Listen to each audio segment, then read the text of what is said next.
Correction de cette première activité du chapitre 7 de seconde sur les lumières.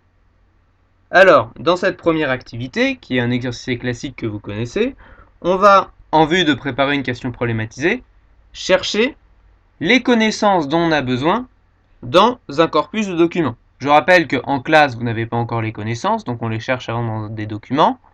Lors de devoirs, il faudra les faire uniquement avec les connaissances que vous aurez appris.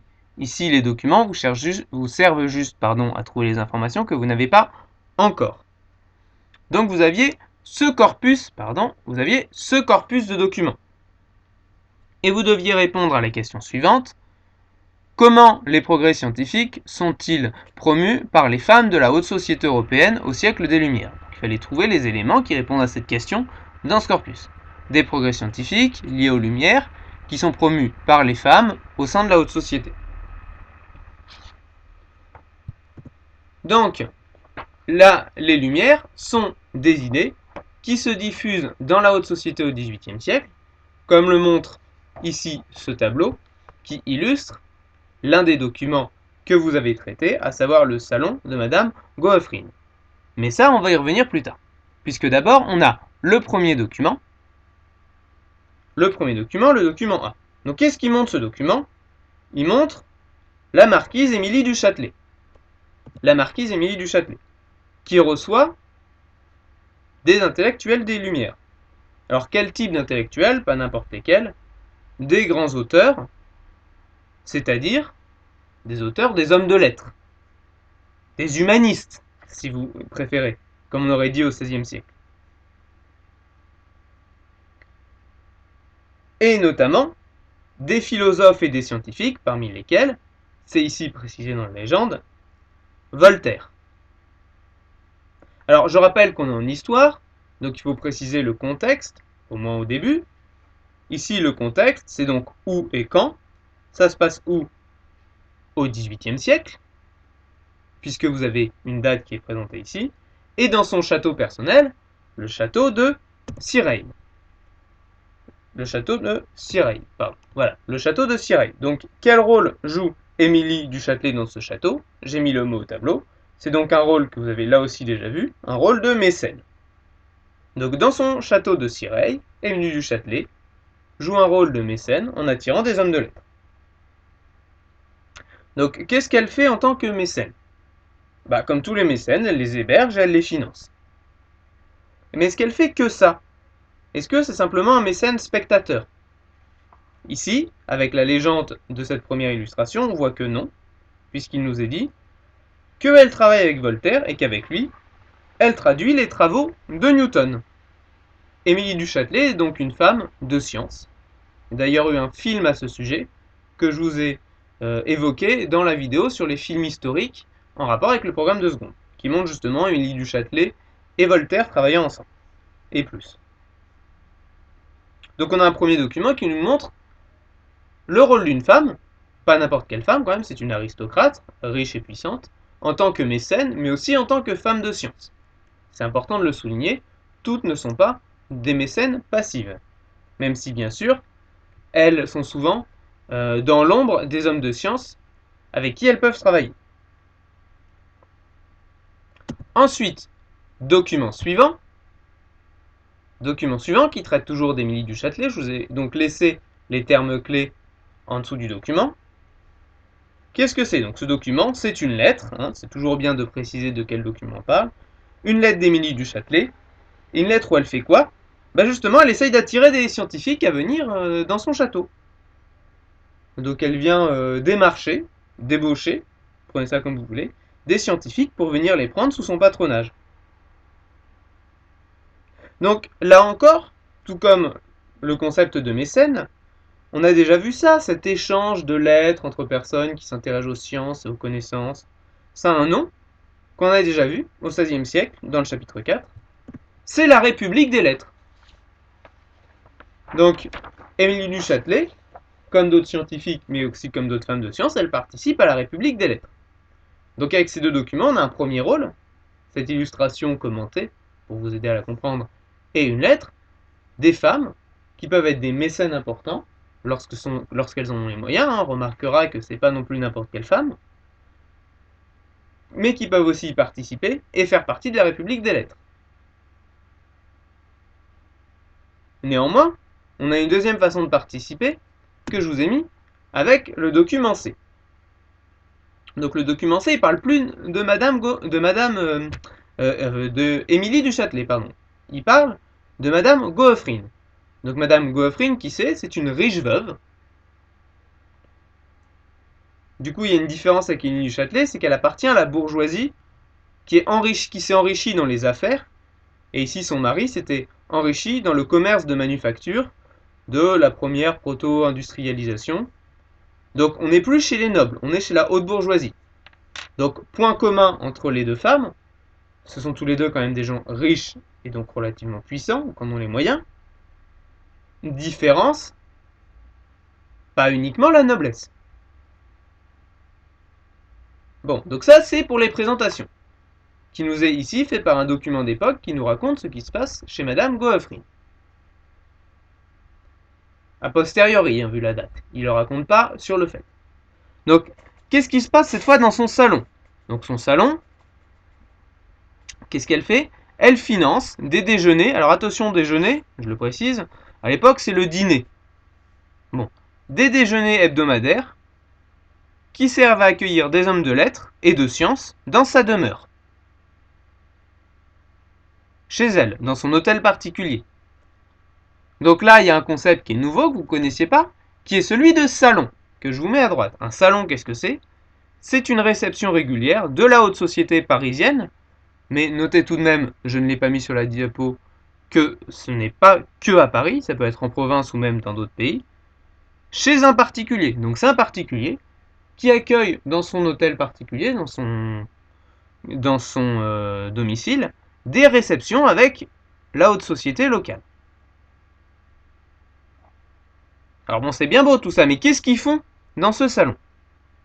Ils discutent, ils échangent en faisant preuve de bonne manière. On avait vu un peu cette histoire d'échanger en faisant preuve de bonne manière dans le chapitre 5. On en avait déjà parlé, si vous vous souvenez. Bah oui, les invités, ils se comportent comme des courtisans. Hein? Ça, Madame Goeffrine, qu'est-ce qu'elle y gagne? Elle y gagne de l'autosatisfaction, du prestige. Pas de réseaux sociaux à l'époque. Si on veut se mettre en avant, on peut tenir un salon pour être connu de la haute société et être réputé. Et d'ailleurs, le salon de Madame Goeffrine est très réputé dans toute la haute société, et tous, on le voit dans ce texte, essayent de s'y faire inviter.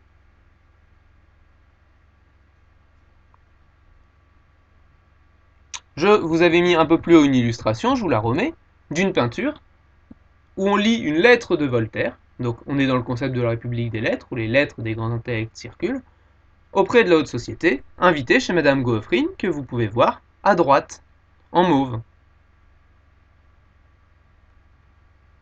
Qui tient jeu égal au premier plan avec tous les hommes importants, alors que c'est une femme. Donc autre moyen de se mettre en avant, à cette époque. Pour une femme.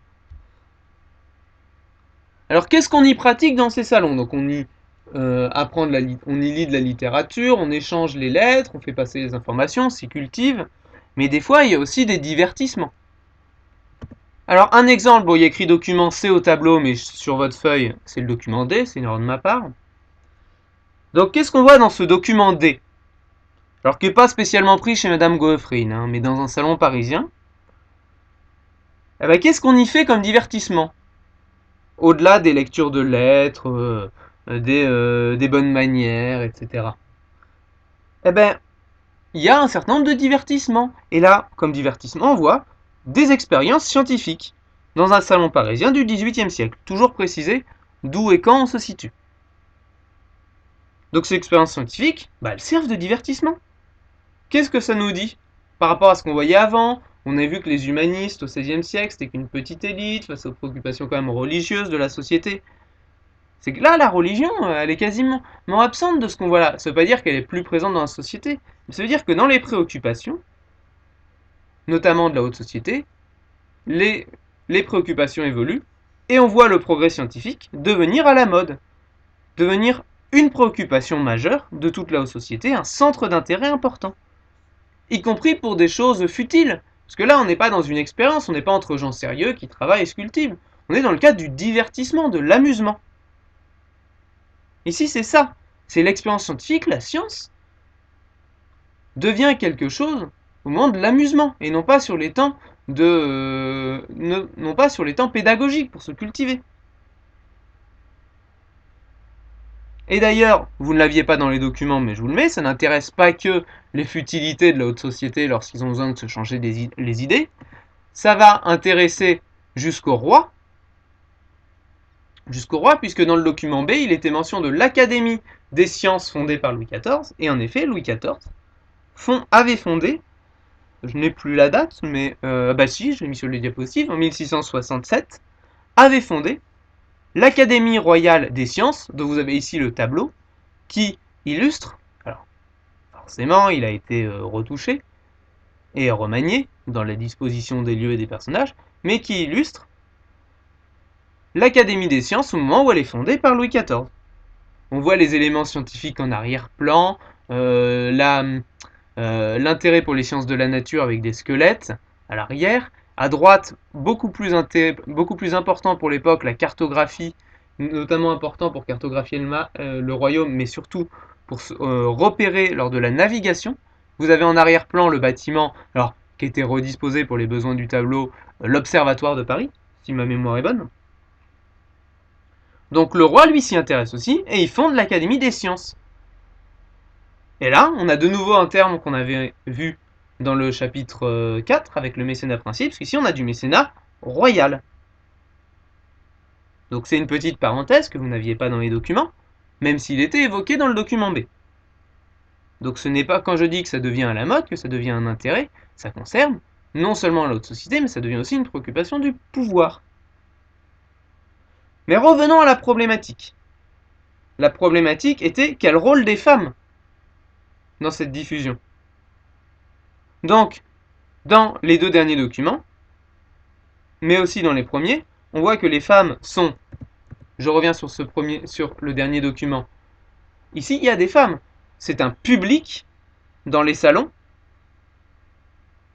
vous le voyez ici, elles sont là, elles s'amusent, elles se divertissent, elles sont insouciantes, mais elles sont aussi souvent à l'origine et animatrices des salons, pour reprendre le tableau sur le salon de Madame Goeffrine,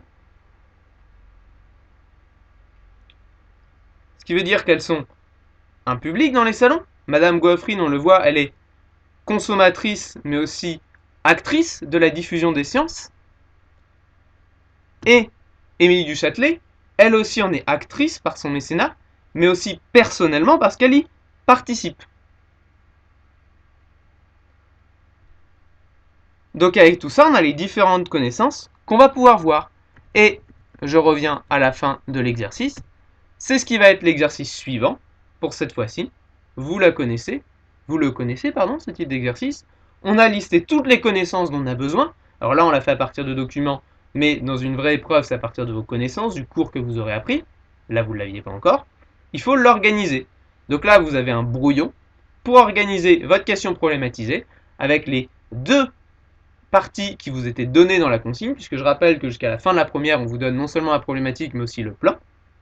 Que, vu qu'on est en fin d'année maintenant, on organise dans les colonnes, c'est-à-dire qu'on met l'idée générale ou l'argument, voire les arguments, des fois ça se répète plusieurs fois dans la colonne, l'explication, d'ailleurs il y a une petite erreur sur ce diapositive que je m'en vais corriger immédiatement, l'explication,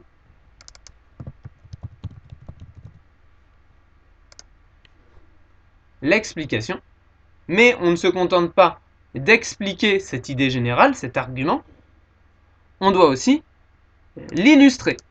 Donc ça va être l'exercice pour aujourd'hui, c'est maintenant d'organiser les connaissances en appliquant la méthode AEI. Et je vous ai rajouté une petite chose en plus, comme vous pouvez le voir à la fin du diapositive. Ça fait un moment qu'on travaille aussi les conclusions, et vous savez qu'à la fin des conclusions, on place une ouverture, quelque chose qui élargit un peu le sujet. Eh bien, cette ouverture, on peut aussi réfléchir au brouillon lorsqu'on organise les idées, pour voir s'il y a des éléments à la marge du sujet qui ne répondent pas à la question mais dont on peut parler par rapport à ce que je vous ai expliqué avant en correction et en complément de vos exercices que l'on peut rajouter en guise d'ouverture. Donc je vous laisse pour la prochaine fois compléter ce tableau.